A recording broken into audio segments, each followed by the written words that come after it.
and she found out that the guy she wanted to marry was $80,000 in debt. So I told her not to worry, I had a plan, and her response was, "You better." And I told her I was going to take the principles I learned in this book and pay off all $80,000 in debt over the next 24 months. And so we pushed our marriage back a little bit. I worked a lot of overtime, and on March 3rd, 2007, we got married 100% debt-free, everything but the house. So it's been about 13 years since I've had any consumer debt. And back in 2012, when Steve Dye became the police chief of Grand Prairie, he asked me to start teaching first responders about financial wellness. And the next thing you know, it really became a passion. And now we go all over the country teaching financial wellness to first responders. So it's really an honor to be able to become kind of the voice of financial wellness when it comes to helping my brothers and sisters. So today we're here to talk about the impact of the COVID-19 pandemic when it comes to our finances. And we are dealing with unprecedented times right now, and a little bit of background of what this pandemic is doing to our finances. We've had overtime all but dry up. One of the things that we do within my company is we do free financial crisis coaching for first responders in crisis. And we're hearing stories left and right about officers who were working overtime that don't have that ability to anymore, and now they can't pay their bills. And the double whammy of that is that on top of that, several of us are dealing with situations where our spouses have either been furloughed, we've been laid off, and aside from the financial impact of that, it's just kind of a scary time when it comes to money. Recently you've started to see some stories out there about how city government is starting to be affected. We've got very little income or sales tax coming in. Property taxes are kind of flat. And there was a story today about the state of California potentially looking at reducing the salary of all government employees by 10%, including cops. And so we've got those kinds of uncertainties going on. And so it's affected us greatly. And Sean, if you'll throw up slide 4, one of the things that caused us to get to that point is, unfortunately, 78% of us are living paycheck to paycheck. And I think we're worse at that in law enforcement. I always tell people there's two types of cops. There's civil service and non-civil service. And in Grand Prairie, we were civil service. And so we had a saying, it takes an act of God to get fired, and even then you'll get your job back with back pay. So what's it matter if I live paycheck to paycheck? That check's always going to hit my inbox every 2 weeks, right? And then our other officers that are not civil service, they're in a situation where we can't find enough cops to do this job. So what's it matter if I live paycheck to paycheck? I'm always going to get that check every 2 weeks because we can't find enough people to do this job. 66% of us in this country would struggle to pay for a $1,000 emergency. We're going to talk more about that and how it affected people. And so we don't typically as Americans carry a lot of savings to cover that rainy day fund when the rainy day happens. And let's face it, folks, we got one heck of a storm right now we're going through. And then on top of that, 43% of Americans spend more money than we earn. And I joke around with my cops, but all you got to do is go look at the parking lot for this one. We spend a whole lot of money to impress people with cars that we're never going to meet, in a sense. And some of that psychological. One of the resources we're going to throw out is Dr. Gil Martin's Emotional Survivor for Law Enforcement. And he talks about the hypervigilant state of first responders and that whole going up and down and adrenaline rushes and depressed mode in a sense. And one of the things he talks about is we self-medicate. And how do we get out of that depressed mode? Well, some of us turn to addiction, stuff like that. But one of the things he talks about is retail therapy. And we get off duty and we feel a little bit down. And so what do? We go buy an $80,000 truck because that's an adrenaline dump and it makes us feel good. And so there's a lot of things that we've done before this pandemic hit that kind of set us up for that. And if you're in those situations, I'm not being critical of you. Trust me, I've been there and done that. I've yet to meet someone that wasted $21,000 on a car stereo system. I've done the stupid on steroids. And so there's really 3 types of, Sean, you can take that slide down now. There's really 3 types of financial situations that we're seeing out there right now with law enforcement families. The first group of law enforcement families being affected by this pandemic are the ones that they were living paycheck to paycheck. They don't have hardly any savings built up right now. And on top of that, we've had the income be reduced, and we're in panic mode because we don't know how to pay the bills right now. And again, we're going to talk about each of these scenarios and what steps you should take during that. The second type of first responder out there is that first responder that was kind of on a plan already. They were working towards a plan, whether it was to become debt-free or build some savings. They weren't paycheck to paycheck, but they weren't necessarily in pristine shape financially. And so now we're trying to figure out, well, what do we do to avoid going back down to that paycheck to paycheck level? And then there's the third type of first responder out there. That's the one that had a plan. They were working the plan. They were debt-free. They had a fully funded emergency fund. And are they stressed right now? Yeah, they're stressed because of the pandemic, but they're not really worrying about money because we have things set up so that we can make it through this pandemic without finances causing the main stress. And so we're going to talk about each of these three financial situations and what steps we should be taking during that time. So again, the main takeaway today, what can we do to deal with our financial stress as a result of the COVID crisis? And so let's talk about the biggest things that are happening. Again, we've got the freeze of overtime, the spouse is being laid off. I don't know about you, but I had to celebrate Teacher Appreciation Week this year with two teachers. The teacher that teaches my kids and my wife, who's also the teacher now. There's those extra stresses that are getting thrown into it. We're cooped up, and there's a lot of stress that's going on with that. And so, those are the types of things we've got to really work through. And so before we get into the three types of financial situations and what we should start to do to start working through those, BJ, is there any comments that are out there yet? Well, we have one question, and our audience member would like to remain anonymous, but does ask if they have lost their ability to work at entertainment venues and their wife has been also laid off. How is learning to budget going to help to make up for lost income? So when we talk about financial crisis coaching, I oftentimes get asked, well, what's the first thing you do? I actually got asked this question yesterday. Someone said, well, how do you approach financial crisis coaching with someone that can't even go work overtime? And the reality is the number one key to any kind of financial plan, whether you're trying to build out of a debt issue, whether you're trying to build out a paycheck to paycheck, or whether you just make a lot of money and you don't know what to do with that money, is the budget. And so it's difficult to work your way or dig yourself out of a hole if you don't know how big the hole is. Secondly, when we get out of that hole, it's difficult to build that hole if we don't know how big of a shovel we're going to have. And that starts and ends with the budget. And Sean, if you'll throw up slide 5, I'm going to kind of go over a little bit about budgeting and how that works in a sense. And one of your biggest wealth building tools that you're ever going to have is that paycheck that you get every 2 weeks. And we've got to start working towards making our biggest wealth building tool work for us. And I really kind of blame people not doing budgets in America on checkbooks. I mean, think about this. How many people actually write checks still? And for those of us that don't write checks, think back to when you did have to write your checks. Well, what did we have to do every single week with our checkbook? We had to balance it. And we've gotten so accustomed to technology in this country that we don't use checks anymore, which means we don't really balance our checkbook. I mean, we balance our checkbook now. We just pick up our phone and check the balance. And if you're married, pray and hope that your spouse ain't doing the same thing at the same time, right? And so we kind of just throw it out there in the wind and hope that the balance is adding up and making sure that we're covering our bills.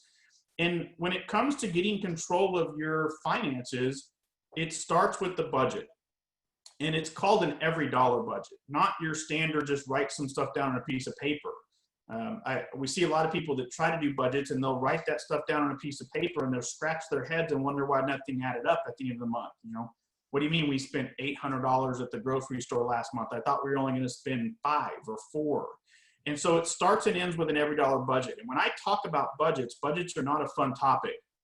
I mean, when I teach my class, I always ask, where are my nerds at? Where are my people that love to do the budgets? And I'd be willing to bet that less than 5% of the people I've ever taught actually raise their hand and say they're a nerd. And obviously I'm a nerd because I'm a finance guy. My wife, Carrie, is my free spirit. She hates the budget with a passion, but it's crucial that we utilize that budget. And oftentimes as cops, if we don't understand it or we start using big fancy terms, we just kind of throw it off to the side. And so when we talk about budgets, don't think about it like a budget. It's a SWAT raid. I want you to think about a SWAT raid. Before that SWAT team goes and does their SWAT raid, they plan out everything. They do an ops plan. What do they think is going to happen? Where's the house at? What's my stack order? Who's breaching the door? Which officer's going which way? Everything about that SWAT raid is planned down to the second. And that's what an every dollar budget is. What is our plan for the month? What do we think is going to happen with this month? How much are we going to spend on each activity? But the most important thing that SWAT team does is when they get back, they do an after action plan. Did everything we think was going to happen actually go according to plan, or do we need to adjust things down the road? And that's the crucial thing about doing a budget. And you talk about paycheck to paycheck right now, budgets are even more crucial right now because our budgets are all out of whack. I don't know about you, but I went from a lot of money on gas and fuel every single month to last month was, I think, the first time I've ever gone an entire month without buying gas. But on the flip side, my electricity bill was a lot larger. Why? Because we're all home. The kids are home. My grocery bill was a lot bigger last month than normal, but my restaurants were a lot lower. And so it's really important with that budget to start to see those ebbs and flows and go, okay, we're having a tough time with finances right now, but look, we've got some extra money that we don't spend on gas this month that we can allocate to that, or less on restaurants, etc. For you out there that are married, we got to do this stuff together. You and your spouses are the co-CEOs of your company. There's not a chief and an assistant chief. We're two chiefs. And we've got to start working on the finances together when it comes to this. 7 out of 10 couples do not budget consistently together.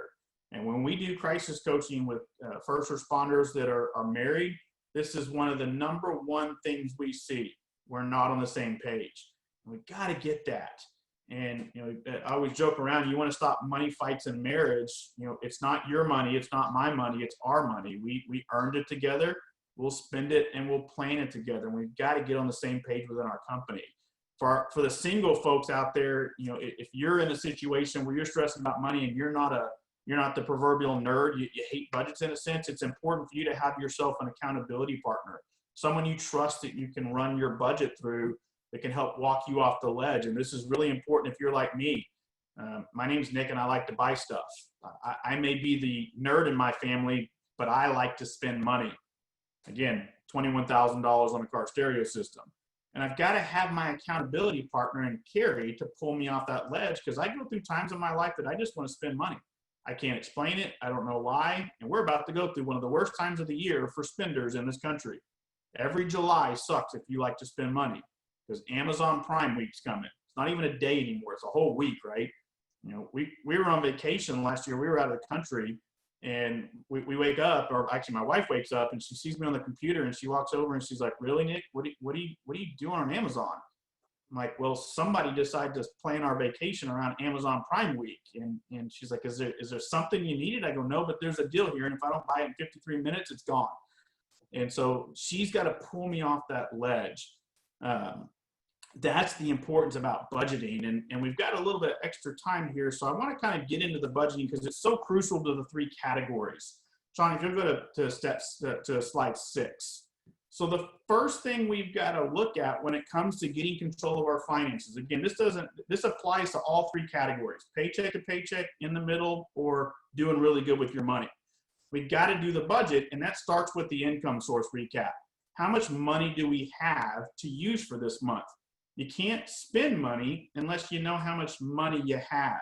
Again, you can't dig out of that hole unless you know what kind of shovel you have. And so I got a couple of mock paychecks up there for that $2,500. That other is $850. And for us in law enforcement, $850 is overtime and part-time jobs. And remember, that's one of the things that's gone. But I'll tell you what got a lot of people in trouble is when we do a budget, we think we're going to make $850 this month, and what happens? A pandemic happens. Or in normal times, a kid gets sick and we can't make the job, or the job cancels. And so if we do our budget and we plan $850 for overtime, but now that job is gone, we've just wrecked our budget for the entire month. And so when we start to get back to whatever the new normal is, I hate that word. I saw a meme today on Facebook that said, if someone says the new normal one more time, I'm going to punch them. Whatever that new normal is, in a sense, I want you to do this with your budget when it comes to overtime. If I have $850 over there on my budget for overtime, that's how much overtime I earned in the month of April, because April's done. I can't go back and change it. I'm going to use that for my May budget. All the overtime I work in May, I'm going to use that for my June budget. I'm going to pay it forward 1 month so that if the overtime job cancels, it doesn't wreck that month's budget. That one little tip will save your behind, in a sense, when we have that happen. And trust me, folks, something like this will likely happen again in our lifetimes, whether it's a recession or something else like that. Sean, if you'll go to slide 7, that's our quick start budget. So this is what we do before the month begins. What do we think we're going to spend our money on? Some of this stuff's pretty easy, like what's our mortgage or our rent? That doesn't change a whole lot. Repairs and maintenance on the house, that can vary. If you own a home, some months you don't spend anything on a repair for the house. And then the next month, the water heater goes out. Electricity, that's a tough one right now, again, because a lot of us are staying home a lot more. So that's tough to figure out sometimes. All I know is that we're putting everything down of what we think we're going to spend this month. And as you can see, we got $6,200 at the bottom right-hand side. Well, we got a problem, because we only had $5,800 in the budget to work with when it came to our income. And the cool thing about this is that's not necessarily a bad thing when you've over budgeted, if you've done it the right way and budgeted before the month begins. Because most of us figure out that we're $500 over budget at the end of the month. If we do this income source recap and our quick start budget before the month begins, we automatically have a visual clue. Crap, we're $500 over budget. What do we got to cut out? Because now we got to figure out how to make this add up. So our next slide, slide 8, is our after action plan. So that quick start budget's your action plan, our ops plan for the SWAT raid. Our after action plan, when we get back to the station debrief, is our monthly cash flow plan. Did everything we think we were going to spend actually go according to plan? So you can see one side's got budgeted, one side's got spent. And so again, some of this stuff's pretty easy. If our mortgage payment's roughly $1,200 and we spent $1,200, that equals out. You see below that, we only needed $150 for repairs on the house. So we got an extra $50 to go through, or that we got that we can use for something else. Well, if you go down to electricity, we needed more money for that. And then you get up to the groceries and food, and holy moly, what the heck happened there? And here's another big tip when it comes to your budget. And this is kind of a double whammy month right now. We don't have overtime. And if we were living paycheck to paycheck, not only do we not have that income coming in, if we went on a budget, we're in a double whammy because we're in a trap month. May is going to have something happen that's going to wreck our budgets. It happens 4 times a year. The average American family goes grocery shopping on the weekend. Well, guess how many weekends are in the month of May? There's 5. And so if there's a 5th weekend in May, that's a 5th week of groceries that could wreck your budget. Now we got a double whammy, in a sense, no overtime and extra groceries. I can say that if there's one positive in our family that has come from the coronavirus, it's that we paid our last daycare bill a month and a half ago.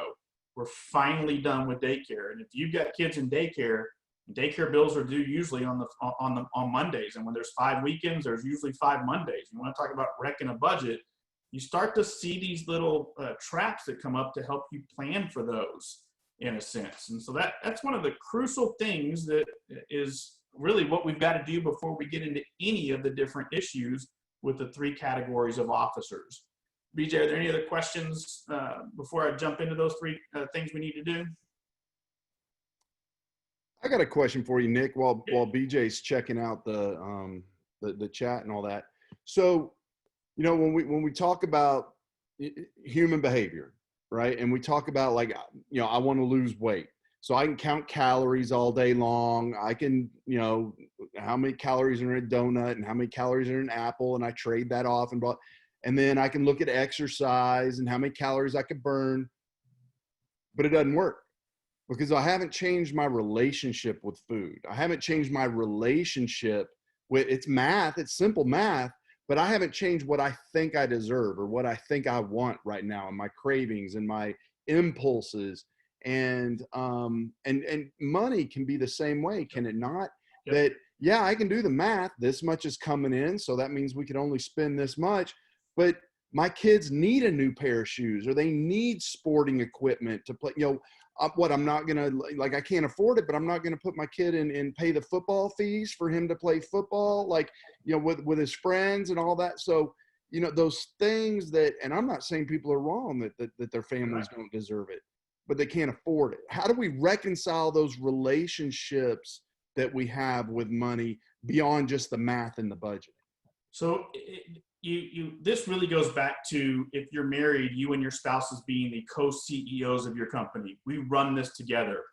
And the typical dynamics in a marriage relationship is, again, you got one nerd, one free spirit, one spender, one saver. Sometimes you'll have the same of each. My family, I'm the nerd, I'm the spender. Carrie's my free spirit. She hates budgets, but she's my natural saver. And that's where we've got to have a contract with each other. I mean, we walked down the aisle and we took a vow, and the preacher told us, and now you are one. We have to treat our finances that way. And so before the month begins, we do what's called a budget meeting every single month. Carrie doesn't like to build the budget. That's my forte. I build the budget, and we sit down and we talk about the budget. And we come to an agreement on what we're going to spend. And sometimes that agreement is the need in my head going, I need that. Having the free spirit / saver go, no, you just want it. You don't need it, in a sense. And everything's agreed upon. Now, there's some safety nets in there as well, because we're adults and we have some built-in safety nets. And again, I always tell people, I'm not going to tell people how to run their finances, but I'll tell you how we run ours. We have one bank account. All paychecks go into that bank account. All bills come out of that paycheck or that bank account. Why? Transparency. We know exactly how much each other makes and exactly how much each other spends. And we have a rule. If we want to go buy a toy out of that joint account, if it's over a certain dollar amount that we agreed upon, we must call each other and ask for permission. So I always joke around with my guys. Yes, guys, that means call your wife and ask for permission. She never calls me because she's not the spender. It's always me calling. Now, that still can create a problem because, well, what if I want to spend something because I'm an adult and I work hard and it's over that amount? She's going to say no. So we have a built-in safety net for that. We call it the allowance account. We both get a monthly allowance every single month. Again, doesn't matter who makes more. It's the exact same amount. It's agreed upon. And there's a couple of purposes for that allowance account. The first purpose is if I want to go buy her gifts, she has no clue how much I'm spending on her. Now, the allowance account's bigger than our gifts we're going to spend on each other, and that's done on purpose. Because the other purpose of that allowance account is as it grows, if I want to go buy a toy and I pay for it out of my allowance account, she can't say anything. And I'll tell you a quick story. My wife has a rule for me. It's called no more guns, which I don't get because I don't have a lot of guns to begin with. But she's like, you need your duty gun and your backup. That's it. Everything else stays in the safe. And my son Zach is 8, and this happened when he was 7. So he's at that age where when you tell him, don't tell mommy, what does that mean? Tell mommy. So me and Zach last year were out shopping, and we get home. It was a Saturday afternoon, and we walk in, and the first thing my wife does is she looks at us, and she's like, where you two boys been all day? First words out of his mouth, Daddy bought a new gun. So I'm like, go to your room, Zach. And so she started to give me the look, but before she could utter any words, my hand went up. I said, And that's kind of been our little universal sign we've developed. And before she said a word, the first thing she said when I put my hand up is she said, allowance? I said, yes, ma'am. She goes, okay. And there's two things that happened then. One, there wasn't a fight about money, but who was watching? My son was. And he saw, okay, they're talking about this. There's no fight. There's no big deal. It came from the allowance account in a sense. So there's those little safety nets you've got to build within your relationship to offset those needs so that you can satisfy those needs without wrecking the family budget and staying in agreement with all of those safety nets and the family budget. So that answer your question? It does. Yeah. I mean, it sounds like, you gotta come to agreement. You got to create a plan, and then you work the plan, and it either works or it doesn't. And then as a team, you readdress the plan and adjust fire. And it reminds me of that. If you fail to plan, you plan to fail, right? Kind of thing. That it's like, it ain't just going to happen on its own. And particularly when it gets tighter like it is now, it's really not going to happen on its own. And so, yeah, no, I appreciate that, Nick. Yeah. Thanks. So let's talk about the three categories of first responders and going through this crisis right now and how we should handle this. And I'm going to piggyback, Sean, off of some of the things we just talked about too. So let's talk about group one. Group one is living paycheck to paycheck. Overtime's gone, or a spouse has been laid off, and we don't know what to do. First and foremost, if you're trying to do budget meetings in this phase and you've never done budget meetings, I want you to realize that you're not going to have one budget meeting before the month happens. You're going to have about 10 or 15, because we got a lot of moving targets. And there's also, it's going to be a little ugly the first couple of months, because we're both going to have skeletons pulled out of the closet, because we both do stuff with money that drives each other crazy. If you're in a scenario right now where you're living paycheck to paycheck and you don't know what's going to happen, are you going to be able to pay the bills? We have to focus on what are called the four walls. The four walls are the most important things we spend money on. Everything else gets put to the side. And those four walls are food, shelter, transportation, and utilities. We must pay for all four of those things. If that means a credit card bill gets put off to the side and we're late or we don't make a payment, I'm okay with that. Visa isn't going to pay your mortgage payment if you can't pay your bills. That's why those four walls are so crucial. The budget is huge right here, because we've got to be able to make sure we can pay for those four walls. And then if we've got excess, we've got to start to prioritize what goes into payment-wise outside of those four walls. Which credit cards get paid? Which luxuries get paid? And there's going to be some difficult decisions right now. One of those decisions may be that, Zach doesn't get to go to summer camp this summer. And I know that's devastating. I know that's, it's not what we want to have our kids go through. But again, I don't want to send my son to summer camp at the expense of not being able to put food on the table for my daughter. And so four walls are crucial: food, shelter, transportation, and utilities. Once we get through this pandemic, if we've started to get accustomed to that monthly budgeting, now we can start to expand outside of those four walls to get our footing back, to start to plan for summer camp maybe next year. Or how do we start? Maybe we cut back on restaurants for the next couple of months so that we can make sure that fall baseball is taken care of for the kids. Those are the four corners that we've got, four walls we've got to focus on. As we move out of this pandemic, that budget will help you start to build upon that, and then we can start to really work a plan. If I were to tell you, if you're in this situation right now and you're lost and you're stressed and you're scared, we got time on our hands because we're not working part-time jobs. You got to pick up this book, Dave Ramsey's Total Money Makeover. Matter of fact, if you're on this conference right now and you're hurting, if you want to reach out, my contact information will be at the end of this. I will send you a free copy of this book if you're in this category. I don't care how many people are on this call. That's how much we believe this book can help you in that first phase. Group two. So you were working a plan. We got a little bit in savings. Maybe we got a couple of months built up in a savings account. We were trying to work on becoming debt-free. We were utilizing overtime for those kinds of things. We were in good financial shape in a sense. We weren't paycheck to paycheck, but we weren't kind of building wealth in a sense. We were just kind of going right along the road in a sense, doing good. So again, echoing it, time to reevaluate the monthly budget. If we were working on our debt snowball, we were trying to pay off debt, we're going back to monthly minimum payments, and we're socking away every extra dollar we can in that budget to savings.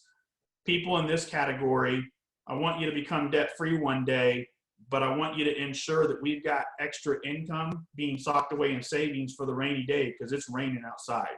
Debt becomes a secondary priority down the road. So we do our monthly budget, we stop our extra payments on all of our debt, and we focus everything extra in the budget that we can squeeze out and we start to throw that into our savings account to bolster and build our savings account. Look, if this pandemic blows over quicker than we think, and all of a sudden overtime comes back up and we've got a little bit of an extra savings account, we can always take that money that was in savings and throw it back on our debt anyways. It's not going to hurt you to wait a couple months to do that.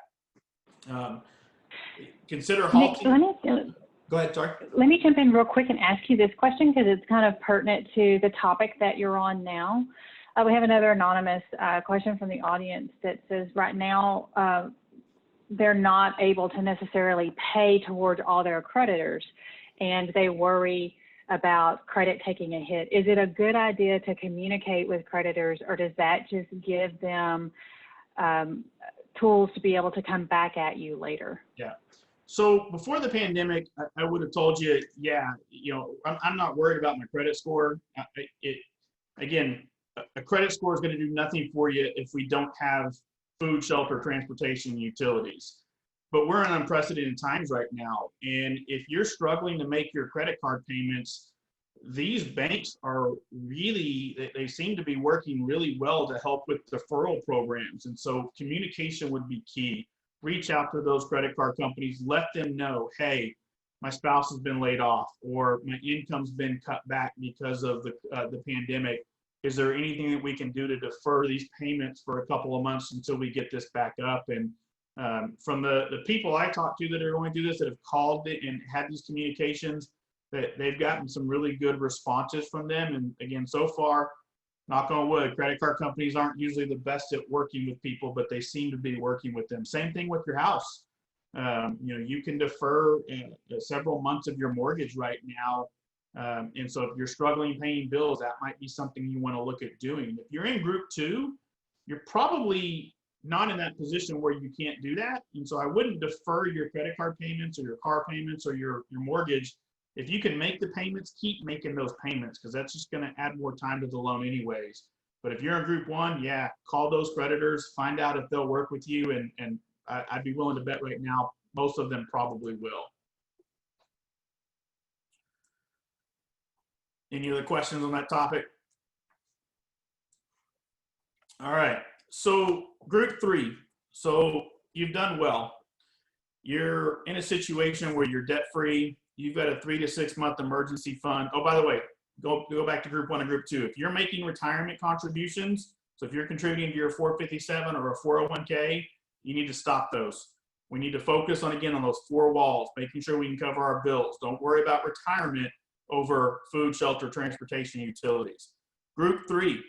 So we're doing well. We're debt free. We've got a fully funded emergency fund. Yeah, we're not working overtime. Yeah, our spouse may have had hours cut back or been laid off, but we're not really stressing about the money because of the fact that we've done the things to prepare for this. For those of you in group 1 and group 2, this is where you want to aspire to be, because when the storm clouds come back, and who will come back, this is the group that's dealing with the least amount of stress when it comes to finances. So echoing the last 2 groups, reevaluate your monthly budget. So let's figure out, do we have some extra money to use for some other things? What are those other things? Well, if you've got extra money in the budget, you might think about increasing retirement contributions right now. I mean, if you've been watching the stock market, it's been a rocky road. I mean, we were down 35% back in March. We've kind of climbed back up that hill a little bit, but we've seen some volatility re-enter the market over the last week in a sense. And so we still got a ways to go to catch up to where we were. But if you're in good financial shape, this may be the opportunity of the decade for you to start putting money into retirement savings, because it can pay off dividends for you down the road. So consider increasing those contributions potentially. You may consider increasing your emergency fund. You know, if your spouse was laid off, but you got 6 months of emergency funding, maybe you start to increase that until they get that job back up. If you were looking at making a big purchase, I'm telling you right now, there has never been a better time in the last 10 years to make a big purchase if you've got the cash to do it. And I'll give you an example. Cars right now. If you were looking to go pay cash or buy a car, used car deals right now are insane. You're going to get 10 to 15% off the price of a car just because you have the money to do it right now, because they're not moving cars. So think about looking at, if you were going to make a big purchase, taking advantage of this situation to get the better deal. Those are the things that we need to start to focus on to really bolster our finances down the road with those extra retirement savings, but also save some money right now because you put yourself in that position to be able to do so. Any questions about those three groups? So I see that there's a question that came in that said, are you going to touch on the power of compounding for the younger first responders? I would love to hit on that. This is really not the right setting for compound interest from them in a sense, but more than happy to have that conversation if someone wants to reach out. When we teach our class, matter of fact, in North Texas, we teach about half of the recruits in North Texas. We hit heavily on this, as well as when we teach our veteran classes about the power of compound interest for retirement when we do get to that point. But I want to keep this one more tied to those three categories of first responders.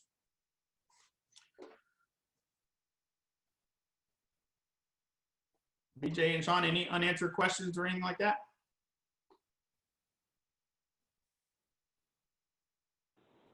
We don't have any unanswered questions from our attendee audience now, but I will just take this opportunity to remind you guys that you can put anonymous comments in the Q&A section, or you can put comments in the attendee chat that I can read out loud to folks. So that really kind of hits on the three topics that I wanted to hit on as far as the three categories of first responders. We do have a little extra time. So if you have any questions, feel free to throw them out. Happy to answer anything, whether it's the three categories or any other financial wellness kind of related questions. Hey, Nick, how do you avoid, and I mean, yeah, you do a budget, there's the amount coming in that it is what it is. And then there's, all the bills that are what they are. They were often, taken on prior to this, like you said, back when you could count on overtime, could count on part-time jobs, those went away, but you made commitments that now have monthly payments to them, right? And how do you,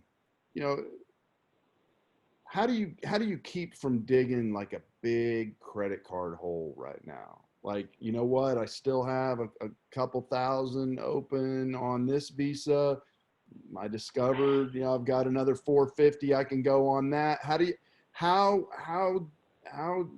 you recommend people avoid like just coming out of this, like keep trying to maintain the same lifestyle and, with hope, right? And in the military, we talk about hope's not a plan. And that, hopefully this will be over in a couple months and then we'll be able to dig better. Well, what if it's not, right? How do you address that?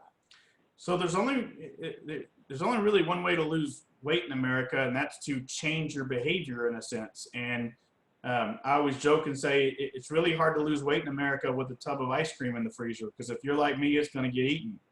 And it's really hard to keep succumbing to the temptation of credit cards if we're still using credit cards. And Dave Ramsey calls it the plusectomy. You can actually kind of see it. He's got the credit card out with the big O scissors, and it's called cutting them up. It's hard to use credit cards when you've cut them all up and you've called and closed them out. Because if we don't stop using the credit cards, we take one step forward and two step back. And the reality is Dave always, I'll steal some of his quotes when it comes to banks and credit cards. He talks about, you ever walked into a bank and wonder why they have nicer furniture than you do? Because we give them all of our money. And here's the statistics in the country right now. The average American sends 30% of their take-home pay to a bank every single month in the form of payments. 30%. Last year in America, Americans wasted $122 billion on interest on credit cards alone. $122 billion. Next time you look over the skyline of any major city in America, I want you to realize what you're looking at. You're looking at their buildings. Tallest building in Dallas, Bank of America. Second tallest, Comerica. Third, Chase. Tallest in Houston, Wells Fargo. Second, Chase. We give them all of our money. And the average American spends a little over $8,000 a year on interest. And when you start to realize that paying interest is a penalty and earning it's a reward, that's a game changer. And so I want you to dream with me for a second. I want you to dream about what life would be if you weren't making payments anymore on anything. Credit cards, houses. What could you do with your life in a sense? Well, I'll tell you what you're going to do with your life. You're going to become an everyday millionaire. And one of Dave's personalities, Chris Hogan, came out with the largest study of millionaires ever conducted last year. It's 10,600 millionaires surveyed, and the statistics are insane. And before I say that, I'm going to tell you one of my favorite quotes from Henry Ford. Whether you think you can or you think you can't, you're 100% correct. You've got to believe that you can get out of debt. You've got to believe you don't need credit cards to survive anymore. Of the 10,600 millionaires surveyed, top 3 careers for millionaires in America, according to that study. Number 1, engineer. Number 2, CPA. Third most common career, teacher. Teacher. A third of the millionaires surveyed never had a 6-figure income their entire life. They never made $100,000. The average millionaire in America drives a 4-year-old used car with 41,000 miles on it. They live in the same neighborhoods that you and I live in. I mean, you want to talk about how millionaires live, let's talk about billionaires. Warren Buffett lives in the same home he bought in 1958. It's not even worth $1 million. That's how these folks live. 72% of the millionaire survey don't have a credit card. 85% of them don't use debt for anything. 85% of millionaires are first generation rich. They built it from nothing. How? Because they started to realize, and they learned at an early age, that when you start to realize that you have no payments, that's the quickest path to wealth in America, because now you can use those payments for anything else. And that's how we've got to break that cycle. You got to cut those credit cards out. You got to take the ice cream out of the freezer and get rid of it so that we can lose that weight. See, you've got a question that just came in. Let me read the question real quick. So I got, usually my wife makes an income in the summer. She's at risk of not making money this summer. What would be your suggestions to prepare for the possibility of going a few months without her income? Well, let's think about some of the things we do during the summer that can cost money that we can cut back on. And I think the biggest thing that we're going to be able to cut back on this summer, I don't know a lot of families that are going to be going on a family vacation this summer. So that might help in reducing the finances for the summer if we cut back on that. If we're not going to have that income and we weren't going to go on a vacation, what are some other things that we can look at to cut that income out? Well, maybe we need to cut back on restaurants. Maybe we need to, cut back on some entertainment in a sense. If she's not going to work this summer, maybe it's time to find a side hustle. Think about that hobby that you can turn into any kind of a side hustle, bringing in some extra income. And the last thing that we can do, let's face it, we all got enough junk in our house to sell on eBay to probably make a small fortune. Maybe we need to have a garage sale or an online garage sale. Maybe we need to start selling some stuff to try to figure out a way to cut that income out. So cut back on the budget, figure out what we can do that we aren't going to do this summer, maybe get a side hustle and or sell some stuff to try to make up for that income so we can get through the storms.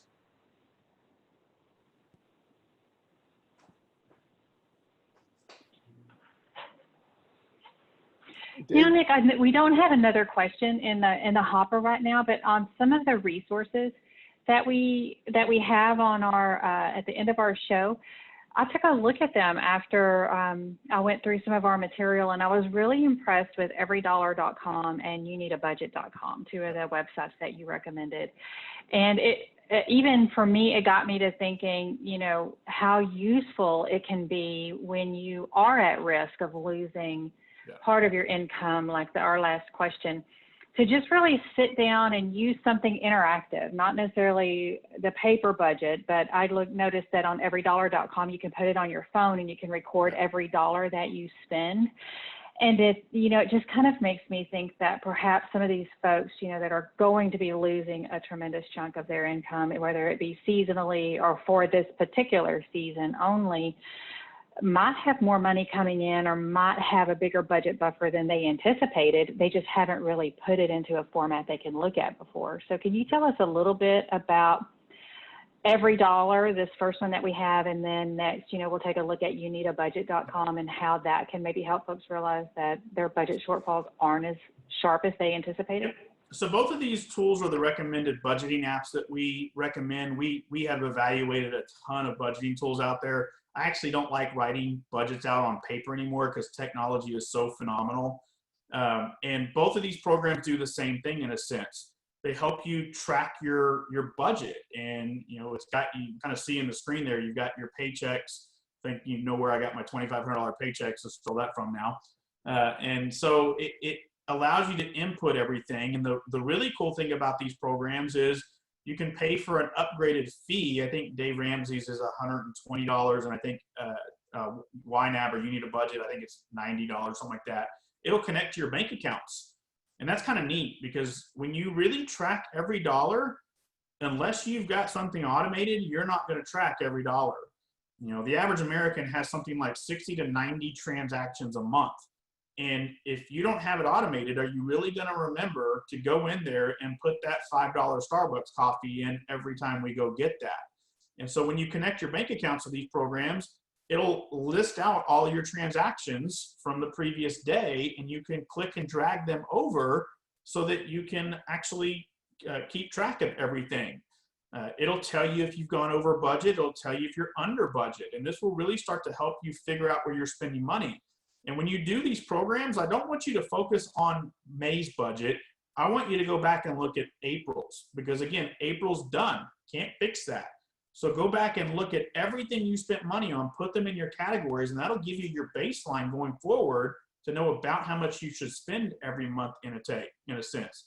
I tell you, one of the other big things I love about these programs, and when I teach about will and estate planning, we talk about the legacy go bag, which is organizing your finances so that if something happens and you pass away, everybody knows where everything's at that needs to know where everything's at.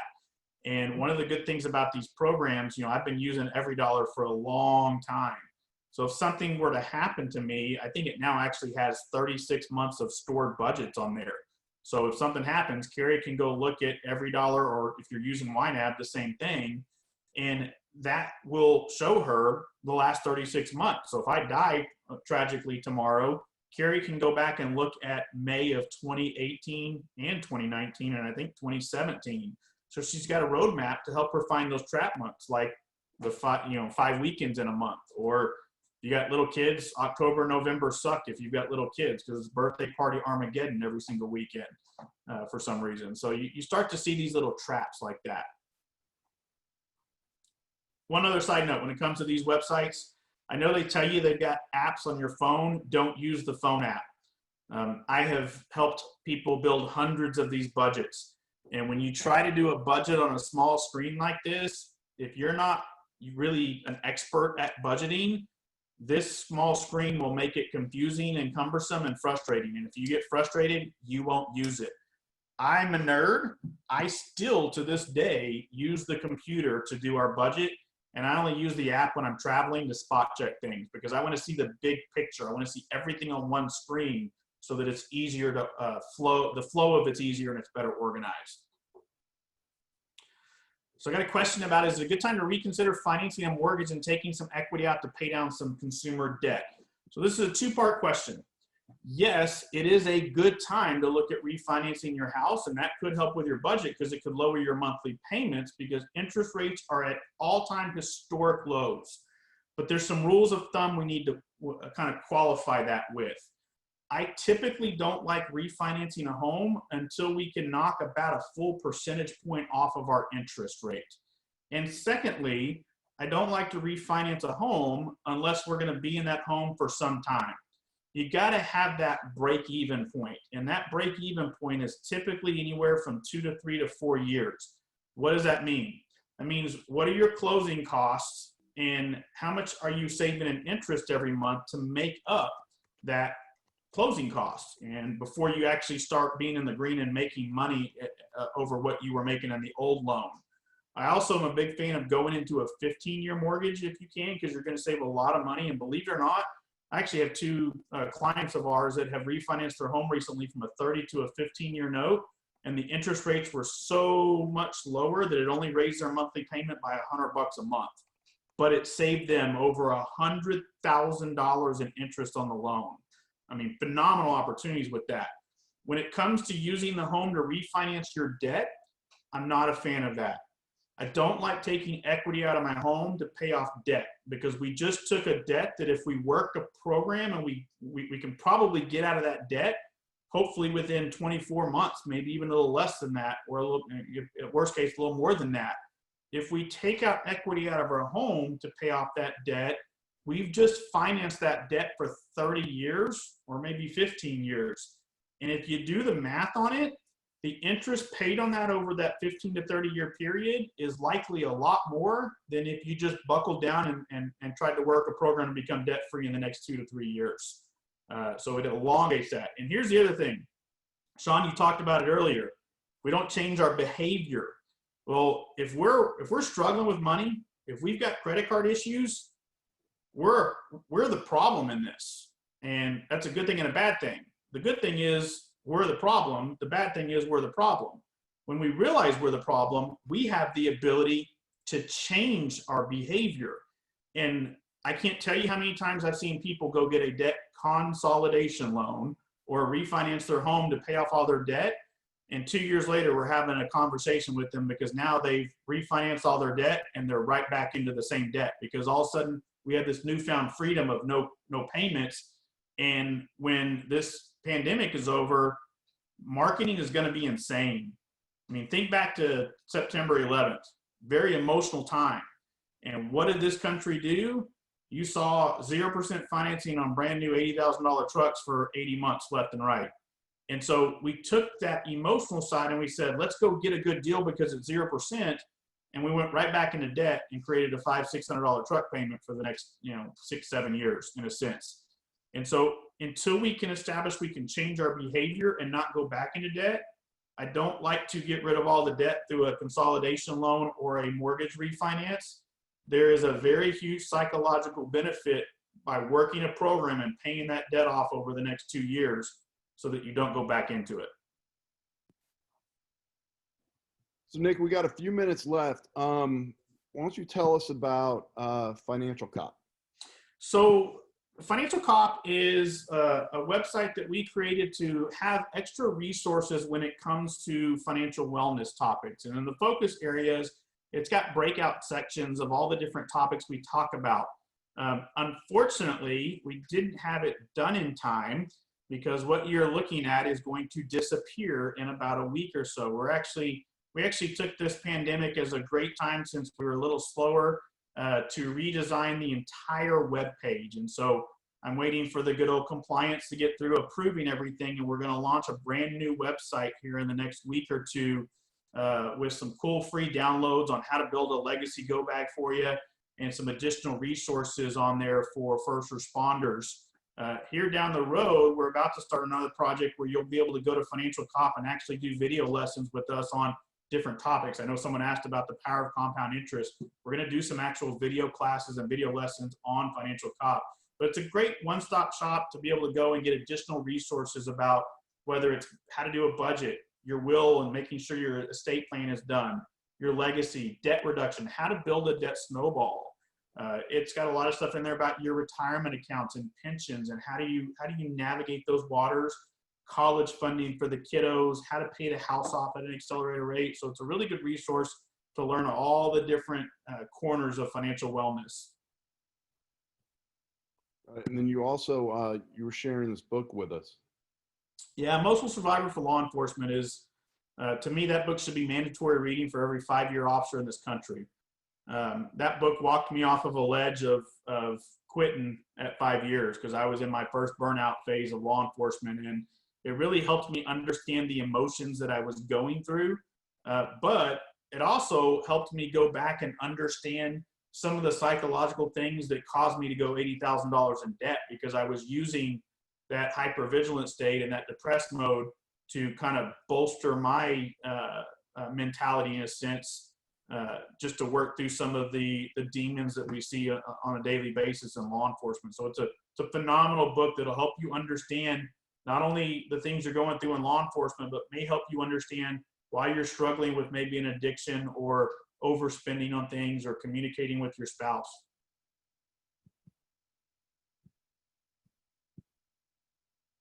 Got it. Thank you.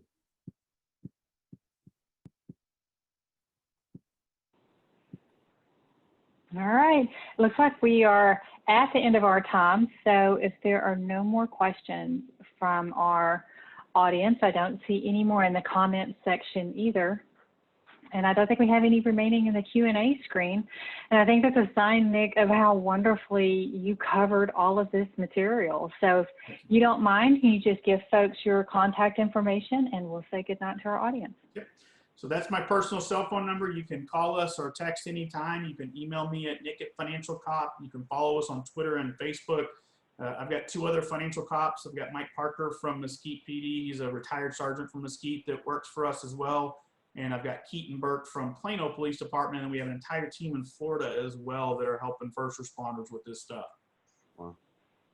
That's awesome. Thanks for doing that, Nick. And then thanks for spending the time with us.